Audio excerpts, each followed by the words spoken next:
It didn't take long after the budget for the Chancellor to realise she has a fight on her hands with Britain's family farmers. Closing a loophole to stop rich people investing in land to reduce their inheritance tax bills has consequences for families passing their farms through the generations.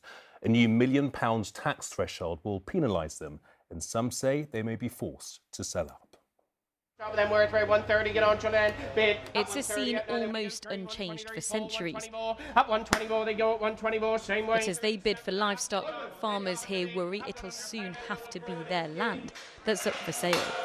They've weathered many storms, but yesterday's inheritance tax changes have made some worry. Everything they worked for will be lost, and the next generation will bear the brunt. What does your future look like now? I don't know. No, I sat down with Mum last night and we spoke, and I said if it wants to be passed on after death, we're going to be hit with a £1.2 million tax bill. It's just demoralising. It's just another thing you've got to overcome. The threshold at £1 million isn't more of a shock. I thought perhaps if it could be, say, put up to £10 million, something like that, then it allows family farmers to keep farming. From April 2026, farmers will have to pay 20% inheritance tax on agricultural assets worth more than £1 million when they're passed on. Tom Kimber grew up in this house. His mother Ruth now visits. They say Labour's changes threaten family firms like theirs. Our family has been here for more than 350 years.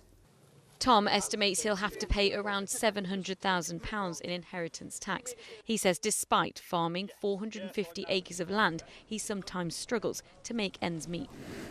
On paper, yeah, all looks great. What are you complaining about? But the reality is you're sat on several £1 million worth of assets. In some months, a £1,000 bill is a struggle to pay. Labour says almost 3/4 of farms across the UK won't be affected by the change. The National Farmers Union, though, warns this move will destroy the government's relationship with farmers and reduce investment in the sector. This is going to cause economic stagnation because farms are not going to be willing to invest in their farm to increase its value. Why would you put up a new cubicle shed or a milking parlour or a slurry store if you're going to increase the value of that farm? You're just going to create a bigger problem for your next of kin.